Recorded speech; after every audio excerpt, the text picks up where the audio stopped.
నమస్తే welcome to ఇదండి సంగతి నేను లక్ష్మి। ఏపీలో టీడీపీ జనసేన బీజేపీ కూటమి తిరుగులేని విజయం సాధించింది। అయితే ఇప్పుడు అందరి దృష్టి హామీల అమలుపైనే నిలిచింది। ఎన్నికల ముందు టీడీపీ జనసేన కలిసి ఉమ్మడి మేనిఫెస్టో విడుదల చేశాయి।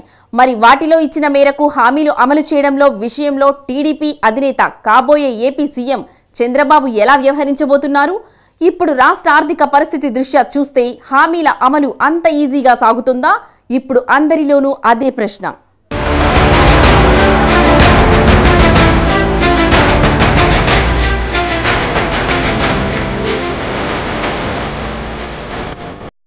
ఏపీలో టీడీపీ జనసేన బీజేపీ కూటమి ఘన విజయం సాధించింది। ఇంకా చెప్పాలంటే కూటమి అభ్యర్థుల గెలుపు నల్లేరుపై నడక అన్నట్లుగా ఆయా అభ్యర్థులు విజయం సాధించారు।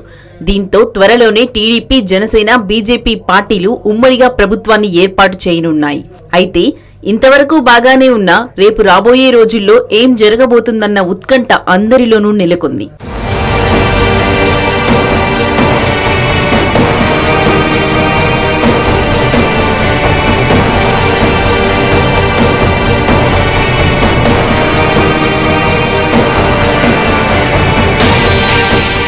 ఈ క్రమంలోనే మొదటగా గుర్తొచ్చేది హామీల అమలు। అవును, 2024 ఎన్నికల కోసం టీడీపీ జనసేన పార్టీలు కలిసి ఉమ్మడిగా పలు ప్రజాకర్షక హామీలిచ్చాయి। సూపర్ 6 2.0 షణ్ముఖ వ్యూహం పేరుతో వీటిని తీసుకువచ్చారు। వీటి అమలు ఏ మేరకు సక్రమంగా సాగుతుందన్న ప్రశ్నలు అప్పుడే వినిపిస్తున్నాయి। ఇందుకు ప్రధాన కారణం రాష్ట్ర బడ్జెట్।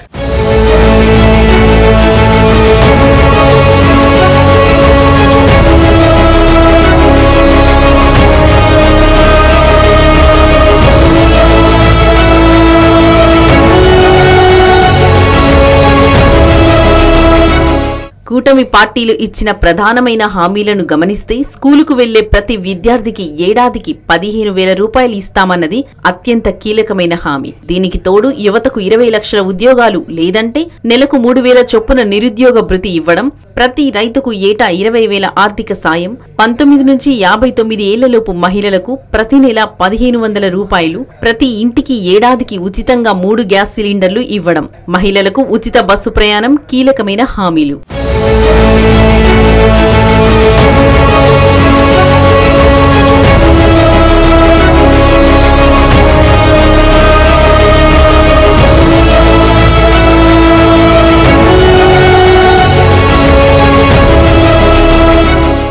వీటికి తోడు సామాజిక భద్రతా పింఛన్లను 3,000 నుంచి 4,000కు పెంచుతామంటూ హామీ ఇచ్చారు। దివ్యాంగులకు 6,000 రూపాయలు, బీసీలకు 50 ఏళ్లు నిండితే చాలు నెలకు 4,000 రూపాయల పెన్షన్ ఇస్తామన్నారు। బీసీ సబ్ ప్లాన్ కింద 5 ఏళ్లలో 1,50,000 కోట్లు ఖర్చు చేయడం, స్వయం సహాయక సంఘాలకు 3 లక్షల నుంచి 10 లక్షల రూపాయల వరకు వడ్డీ లేని రుణాలు అందివ్వడం, ఇలా చెబుతూ పోతే చాలానే ఉన్నాయి కూటమి ఇచ్చిన హామీలు।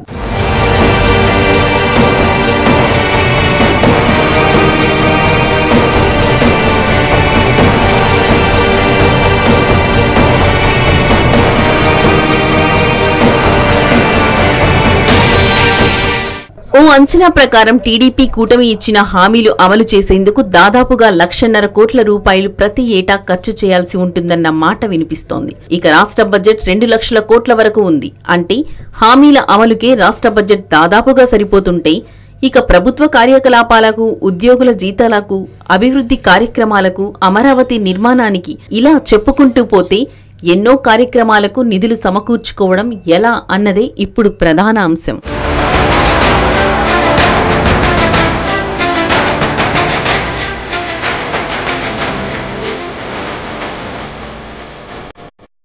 ఇదే అంశంపై ఇప్పటికే వైసీపీ అధినేత జగన్ తమ మేనిఫెస్టో విడుదల సమయంలోనే కీలక వ్యాఖ్యలు చేశారు। కొత్త హామీలు ఇచ్చేందుకు రాష్ట్ర ఆర్థిక పరిస్థితి ఏమాత్రం సహకరించడం లేదని, ఇప్పుడున్న పథకాల అమలుకే అప్పులు తీసుకొస్తున్నామని చెప్పుకొచ్చారు। ఇలాంటి పరిస్థితుల్లో చంద్రబాబు ఇచ్చిన హామీల అమలు ఏ విధంగా సాధ్యమో ప్రతి ఒక్కరూ ఆలోచించాలని కోరారు।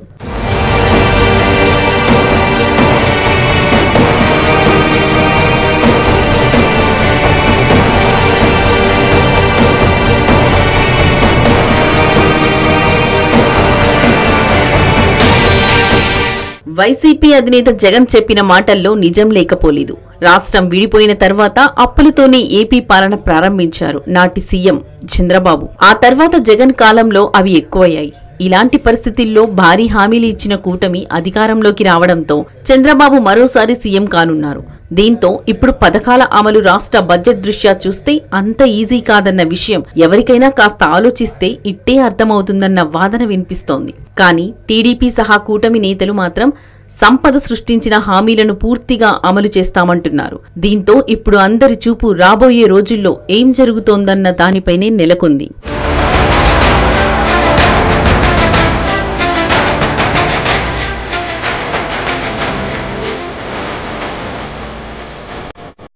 ఇది ఇవాల్టి ఇదండి సంగతి కార్యక్రమం. రేపు మరో ఎపిసోడ్ తో మళ్ళీ కలుద్దాం. అంతవరకు సెలవు. నమస్తే.